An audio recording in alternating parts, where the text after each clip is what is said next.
Okay, in here we're going to update these shapes or metrics or Excel cards. That's how they call them, in Excel. But in Power BI, there's a feature, there's how they call it, visualization or shape that call it card or smart card. Okay, let me find out real quick, but let's keep on Excel thing as Power BI opens up. Okay, now the next step is I'm going to click on analysis, and then we are going to Control A, Control C, Control V. We're going to duplicate the data table. Okay, and the name of this pivot table is going to be pivot table 1. Let's call it drug type.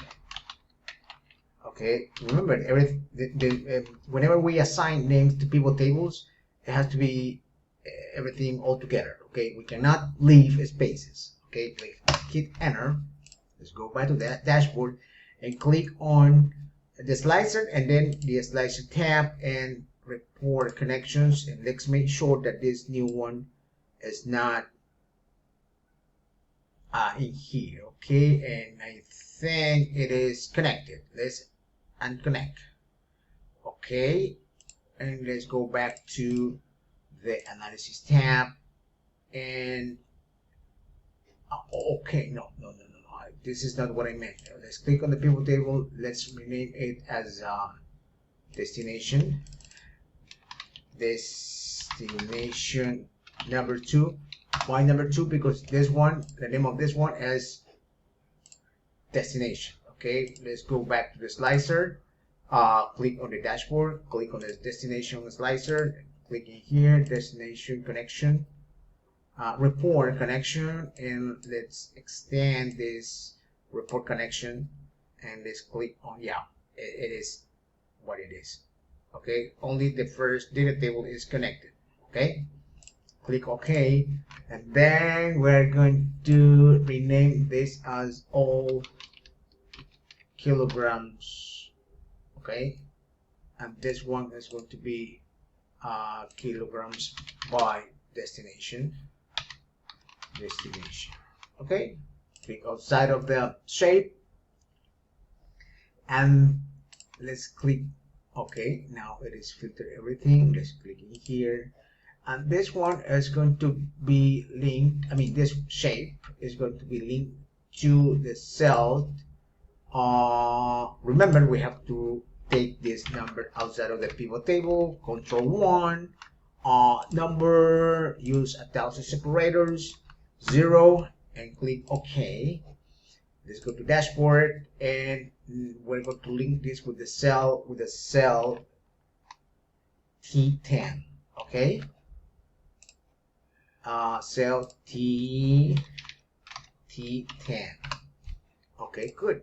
Let's resize it as 25, right? Click outside of that shape, and there we go. Good. Now this number will remain as it is. Okay, but the other shape will be updated. Okay, good.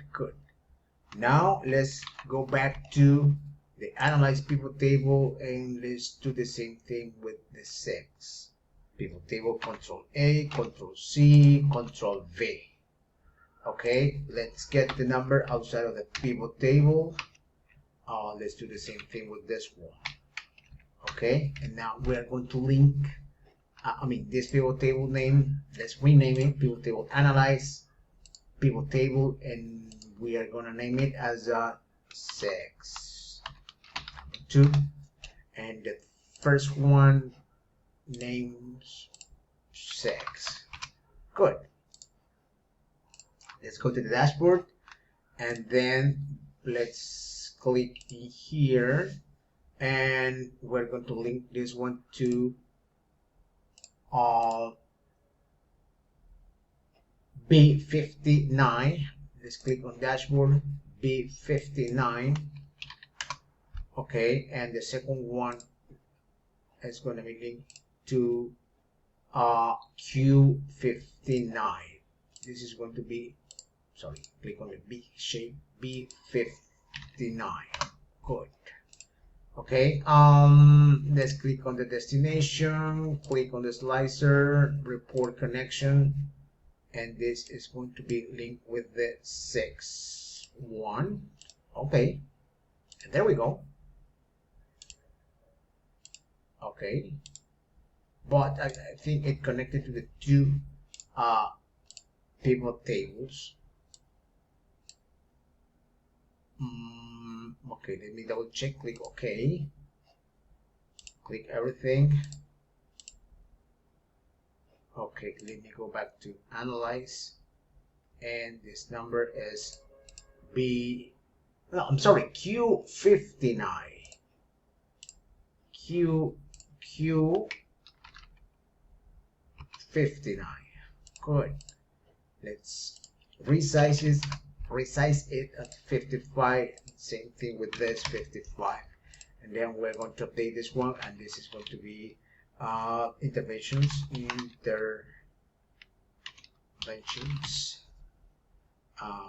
by destination, and this is going to be all interventions. Okay, let's resize this one. Good. Clicking Mexico, and there we go. Now we are able to see that